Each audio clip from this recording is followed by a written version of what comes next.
Welcome to the University of Maryland, Baltimore Office of Accountability and Compliance's podcast, Empowered. Empowered is a series of interviews, case studies, and information sessions that address issues of compliance and culture designed to empower you to be accountable. When you know the right people, have access to the latest regulations, and have cases to demonstrate how to apply it all, you are empowered.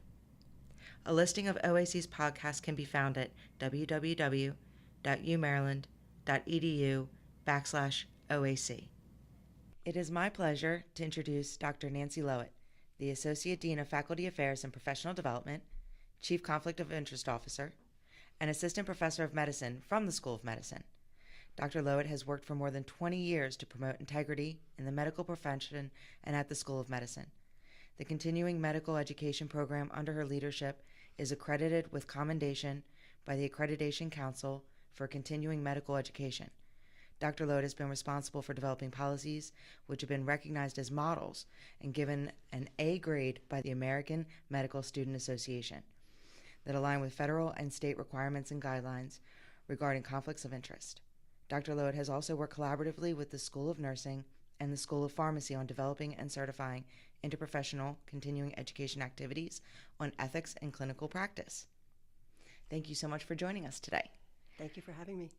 A common theme in all of your accomplishments is education and training. How do you feel education and professional development promote ethics in students and practitioners? That's a wonderful question to begin. One of the sobering lessons of medical education is that often students arrive at medical school with a very deep-seated code of ethics, and we worry sometimes that we squash that in them. I don't believe that that's so anymore. I think our medical student education program here is very mindful about promoting and encouraging the development of ethical codes and professional practice in their students. But as students begin, they arrive with a sense of altruism. They're excited about becoming doctors and healers. And what they are charged then with learning over the next 4 years is human anatomy and physiology and all the techniques and procedures that are required to take care of patients in a practice. And so by the time, it's a little bit dizzying sometimes, and I believe sometimes they feel that the pace of the education comes faster than they can keep up with their personal ethics. But by the time that they are practicing as sub-interns in their 4th year and really applying some of the lessons in medical school, I believe the students become very confident about how they are applying their medical training to the care of patients.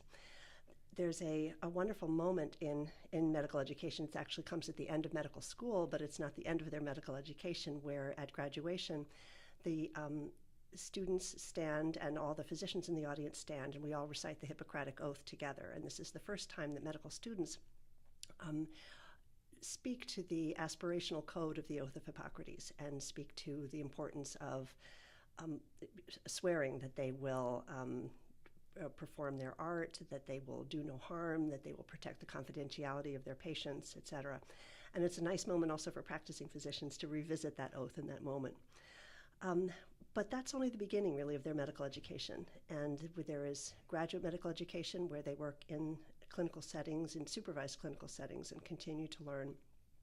And then as practicing physicians, we have an ongoing process of maintenance of certification where we are all continuing to learn, continuing to practice.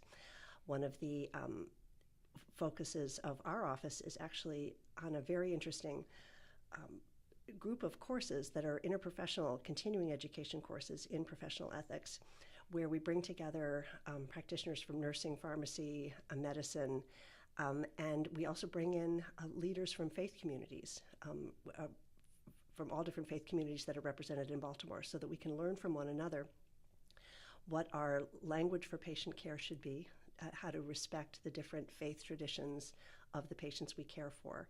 And this promotes, in turn, ethical practice because we are better informed to provide patient-centered care. Wow, that's really exciting. You spoke about the Hippocratic Oath, its importance as both a culmination and a beginning.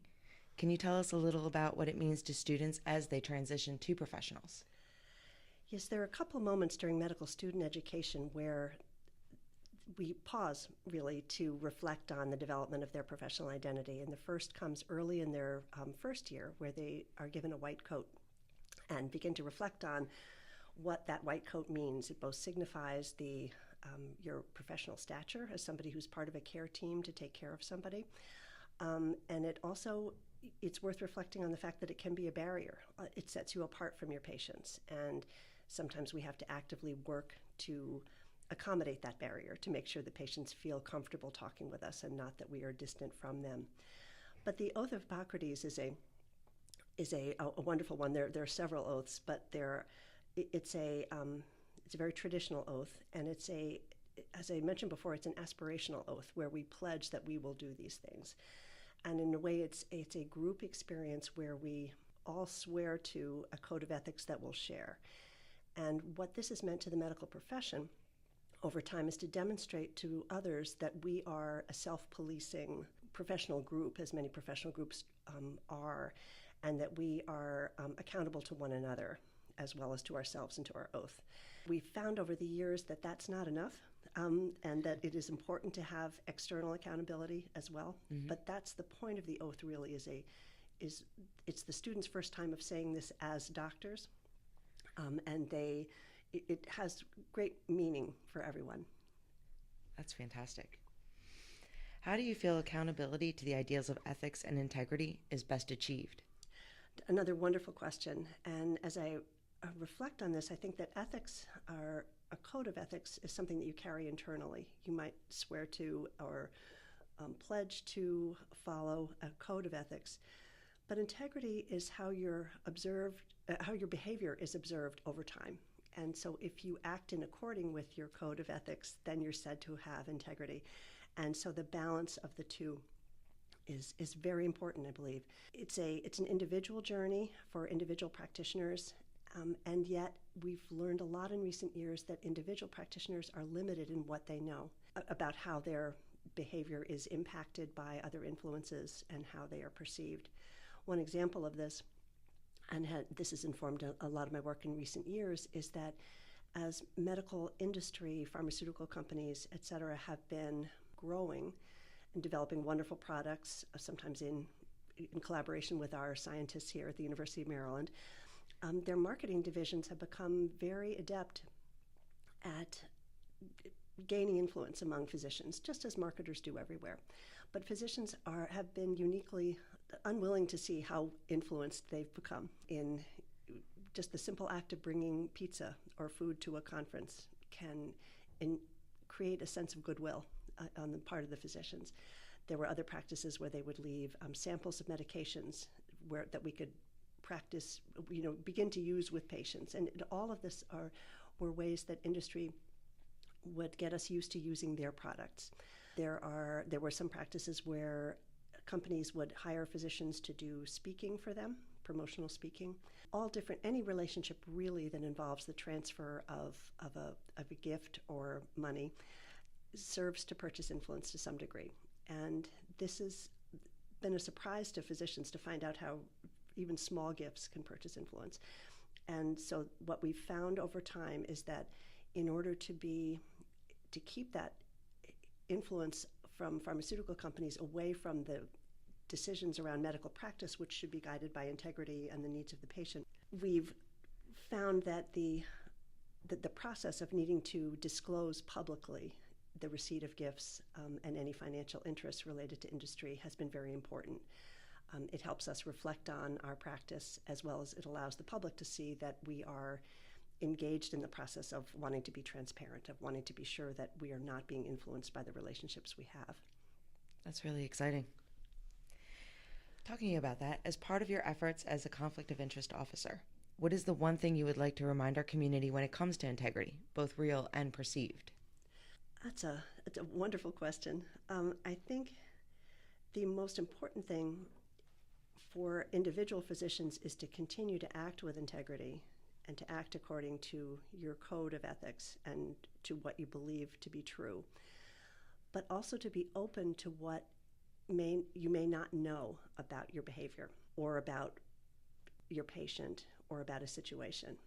To be open to knowing that a patient's faith background or personal experience may be very important to their outcome or the outcome of their treatment is key. To be open to the fact that even if you believe that accepting a simple gift from industry will not impact your practice, it's important to be open to the fact that it might. And so what I encourage physicians to do is to work hard at following their ethical code and to behaving in a manner that they believe demonstrates integrity, but to be open and accepting of the need for disclosures of financial interests, compliance training, all these other things that demonstrate our accountability to the public. That's wonderful. Thank you so much, Dr. Lowitt. This was really very fun. Thank you for having me. Thank you for joining us today. Office of Accountability and Compliance is open, accessible, and collaborative. Please visit our website at www.umaryland.edu/OAC to learn more about our office, consult with us, request future topics for discussion, and to find the listing of our podcast, Empowered.